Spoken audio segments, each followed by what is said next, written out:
Hello and welcome to Life as It Is with Dora Middleton. And today I will be talking about drug use, substance abuse. And I would like to start by saying this isn't anything new. I mean, it's been like this for years, but before it was just called, people just thought it was a bunch of druggies just out there using drugs, and they didn't need to be anywhere but in jail. And it was like they felt it was in the inner city, all of the inner cities. But now it's gotten to the suburban areas, and it's now called, they're basically, it's just an epidemic, It's a drug epidemic is what they're calling it. And they're talking about how everyone needs rehab. They need to be put in facilities to help them get better. But see, had they done their job, had all of these people done their jobs before, instead of throwing everyone away, saying, oh, they're just, they're druggies, and just throw them in jail, and who cares? Because they didn't care, because they thought it hadn't gotten to a certain type of person, a certain race. But now that they see that no one is exempt from this drug, this heroin addiction that's out there, now it's an epidemic. It was an epidemic when it was in the inner cities. Had they handled it then, it wouldn't be this bad. And it does not matter if you're rich or if you're poor. It's hitting everyone. And everyone in this world, I would say, has someone that they know, whether friend or family, that's having an issue with drug use. And it doesn't make the person a bad person because they've gotten into drugs. People feel that's a way to make them numb to the hurt and pain and the problems that they're having in their lives. The same way people drink, because they think that drinking will keep their mind off whatever issues they're having. But it doesn't. I mean, because as soon as you're sober again, whether drugs or alcohol, those issues are there. That's like people moving away and going to a different state because they have bad memories of one state that they were once living in. Well, guess what? When you move away, your memories are moving with you. You're just going to have those memories in a new place. So you can't run from it. So the best thing you can do is fix whatever the problem is. There could be an addiction with eating. There's all different kinds of addictions, but every one of them can be fixed. And I think that the lawmakers out there they need to be fair. Don't try to fix one person and leave the other ones out there to just either end up dead or in jail. It doesn't work that way. I can recall someone that I knew that worked in a jail, corrections officer, that told me when they would get blacks that would come through that had an addiction that was in, being incarcerated, they just locked them up and didn't care. Didn't try to get them any help, didn't do anything. But when they would get Caucasians that would come through, he said that they would find all kinds of programs. They had funds set aside for them in this area to where they didn't have to pay for anything. Any type of treatment that they needed, they could get. But they didn't send anyone black through there. And he told me how he noticed the difference in how the black prisoners were treated from the white prisoners, which is true. We see it in front of us every day. And if anyone says that they don't see the difference in how people are treated according to their race, then they're lying, because it happens every day. And if you don't see it, then you're part of the problem, because if you don't see it, you don't feel there's a problem. You don't think that anything's wrong, which means you are okay with how people are treated according to their race. Addiction is addiction, regardless of what race you might be, what gender you might be. It's out there and it's bad, and we need to do something about it. Just like a person being addicted to painkillers because of an injury that they've had, and the pain, they just can't get rid of this pain, and they feel that they need to just keep taking these pain pills over and over. And most of these people, basically, they're out of pain now, but they're accustomed to these pills, and they like the way that these pills make them feel. The same as with any other drug. So I think that we need to do better in this country and help everyone, not just some people. Because if we don't, then this world is just going to be so messed up. People are going to be losing their children, and all of this, we can do something about this. Open the doors to all facilities, to any and everyone that's on these drugs. Don't limit who can go in there, and don't base it on your area code, your zip code. That's ridiculous. You shouldn't be able to. That is not right. It's not right at all. And that's why when they thought that they were, what they were doing was okay, when they didn't try to help the inner city, now it's such a bad problem in the suburban area. They don't know what to do. I mean, I could recall being at a mall, and my daughter went into the mall, and I was sitting in the car waiting with my two youngest, and a car pulled up with, I believe it was 4 or 5 people in there. It was 5, 3 in the back and 2 in the front. And they took these needles out and started shooting drugs up into their arms. I couldn't believe it. I told my kids, because they're big kids, don't even look over there. Don't look over there. Because it's ridiculous.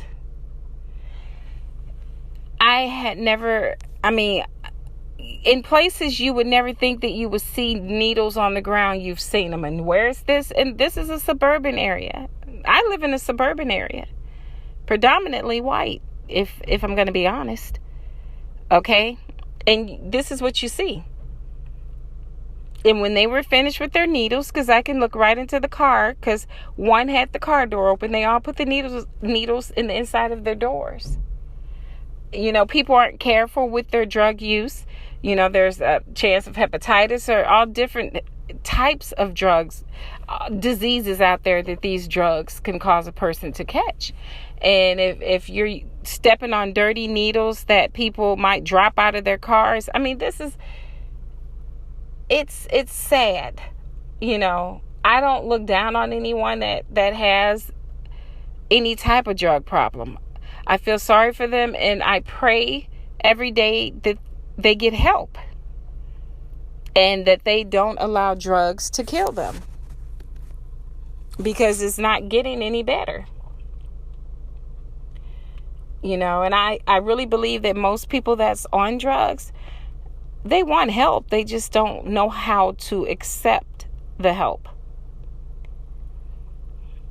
And I also believe that we have to, in society, we have to know how to approach people. Don't approach them making them think, okay, I'm looking down on you. You're nothing. You're druggy. You're this and that. No, because if you do that, they're going to fight against you. They're going to fight because they don't want your help, because they think that you're looking down on them. Talk to these people. I've had conversations with people I don't even know. And I tell them, it doesn't make you a bad person because you're on drugs. You just have to help yourself, because if you don't want to help yourself, no one else is going to be willing to help you. You got to do for you. You have to do for you, because if you don't love yourself, who else is going to love you? So love yourself enough to try and get off these drugs, and as well as alcohol. You shouldn't wake up drinking or go to sleep drinking. I think there should never be a day that anyone drinks every day. I know that some people use that as a way to relax or do whatever, whatever it is they feel they have to do to relax. But if you have to have a bottle of wine every day or a case of beer every day, I just sit sometimes when I pull up at the gas station and you see all these people running out with cases of beer, or if you bypass a liquor store, come on, people. We have to do better than what we're doing. Don't allow these companies to push these this liquor off on you. And the same as cigarettes. I think that's, those are deadly as well. And people say it's just so hard to get off cigarettes. Once you take that first puff, you'll never be the same. You're gonna always smoke. That's not true. I can remember, and one thing about me is I'm a straightforward person. I took a puff of a cigarette. I believe I was a sophomore in high school. My sister's friend didn't want to smoke alone. I took one puff of that cigarette and damn near coughed to death. And I was like, oh my God, I never wanted to ever touch another cigarette, and I never did. So I really don't like when people say, well, the first time, that's it because you're addicted. No, you're not. Because I haven't touched one since. That's no excuse. And we need to show these companies that's producing all this poison that you don't need it and you don't want it. Cigarettes should never be an issue. Don't buy it. Which I can't tell you what to do, but I can tell you to love your body more than what you're doing, because puffing on these cigarettes is just taking time off your life. The same as alcohol, the same as drugs. And I'm not here to try to tell anyone how they should be living. I just want everyone to know that there is a way out. Don't ever think that your life is over because you made the mistake of getting addicted to drugs or becoming an alcoholic. There's always a way out. And there's a lot of different places that you can go to that will be able to send you in the right direction to get help. I've never been on drugs. I have drank wine in the past, of course, but I don't even do that anymore. And when I did that, it was only on special occasions, so it wasn't anything constantly. But I'm not here to judge anyone. I'm not. I am here to try to give people help. Let them know that there is people out here that's willing to help you. There's places that you can go where you can get the help that you need. There's places you can call that will be even more equipped to help you with your problem. I want everyone out here to be more, be more helpful toward one another. Don't be so judgmental. Don't make people think because they have this addiction, then it makes them a bad person or they're not worthy of loving. Come on now. These are people. These are human beings. They just dealt with their problems a different way. You have people that's addicted to sex. And when they get upset about something, the first thing they do is go out and start having sex with as many people as possible. And yes, that's true. I've met people like that. Okay, I've worked with people like that. If your job you get so stressed out on these jobs and you just feel that's your way of relaxing. It's a dangerous way, especially if you're not protecting yourself, but people do it.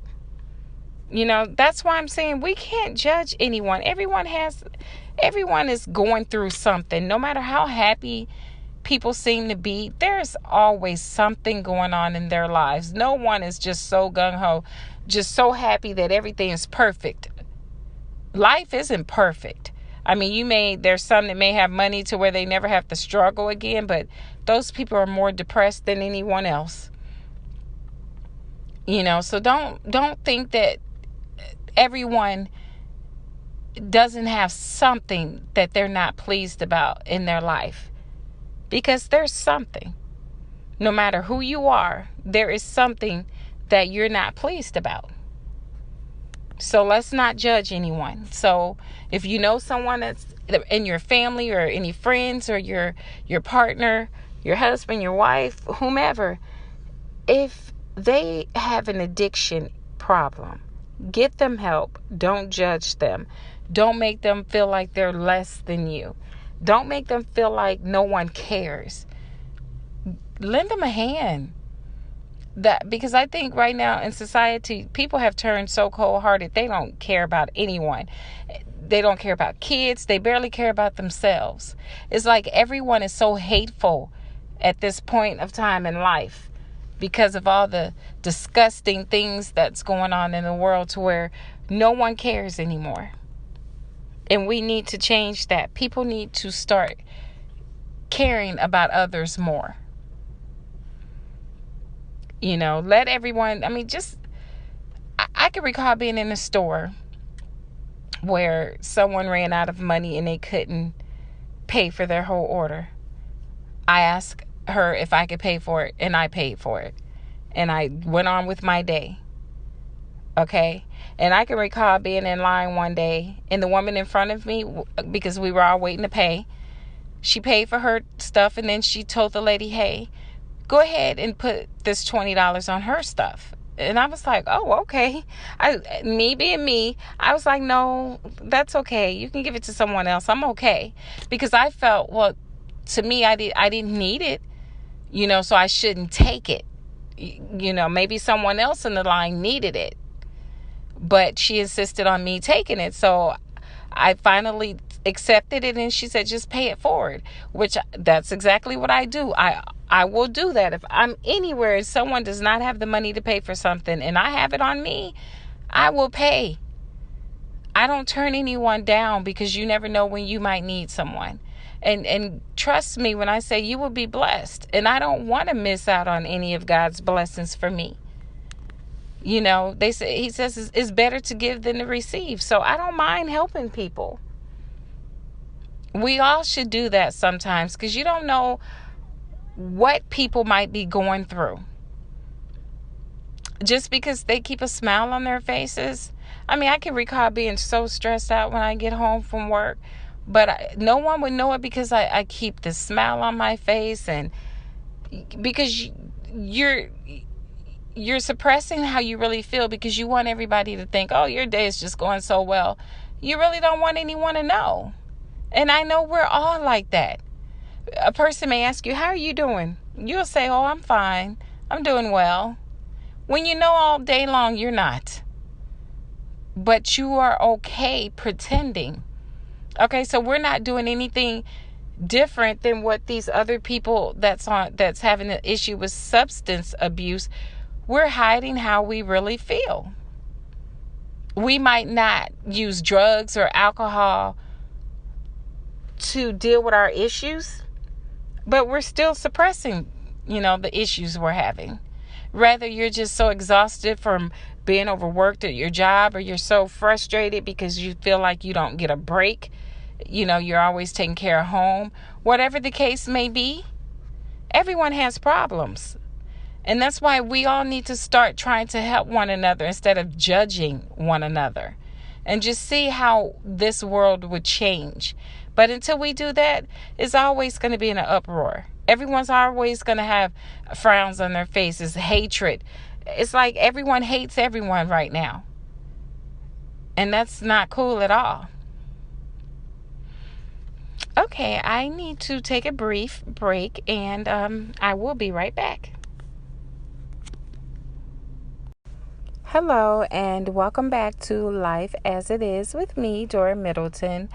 And in this segment, I've been talking about addictions, drug addiction, alcohol addiction, the addiction with cigarettes, basically addiction in general. So I wanted to give a number out to anyone that might be listening to my segment on addiction. And if they're needing help, I would like to give them the number to it's a national helpline for drug and mental health services. It's called SAMHSA, which stands for Substance Abuse and Mental Health Services Administration. The number is 1-800-662-4357. Everything is free and confidential, so if you need to use that number, please don't be afraid to. Again, it's SAMHSA, Substance Abuse and Mental Health Services Administration. It's a national helpline, and the number is 1-800-662-4357. It's 24 hours a day, 7 days a week, 365 days of a year. Hello, and welcome back to Life as It Is with me, Dora Middleton. And today in this segment, I covered drug and alcohol abuse. I was able to give out a toll-free number, which is a national helpline. It's for SAMHSA, which stands for Substance Abuse and Mental Health Services Administration. This line is open 24 hours a day, 7 days a week, and it's totally free and confidential. And if there's anyone out there that is in need of help to try to get off drugs or to let go of the alcohol addiction, actually, then this would be the place to contact. Because again, I didn't do the segment to make you feel like you're doing something wrong. I did the segment to let you know that there's people out here that actually do care about you all, regardless of the fact that you've gotten addicted to drugs or alcohol. Because like I explained earlier in the segment, everyone has their own demons. Everyone has their own problems. Whether they show it or not, everyone's dealing with something. Whether it's stress or whatever. You could be a single parent, male or female. We are all dealing with our own stressful situations. So no one can judge someone else because of the way they're choosing to handle their stress. I'm just here to let you know that there is a way out. I'm not here to judge you. I'm not here to make you feel bad. I'm not here to make you think that you're less than. I am here to let you know there's people like me among other people that's here to help you. And that's why in any segment that I've done that has anything to do with any kind of addiction or domestic violence, I've given out numbers for you to call if you need help. So I just want you, if you're listening to my segment and you are in need of help, just make sure you have this number handy, and I will repeat the number again. It's 1-800-662-4357, and it's Substance Abuse and Mental Health Services Administration. And whenever you feel you are in need of help, give them a call. It's totally confidential, and you can reach them 24 hours a day, 7 days a week. So if you're just having a bad night, bad day, call them. Don't do anything that could harm you. Just give them a call. And don't be afraid to call them, because that's why you're there. That's why they are there. They're there to help you.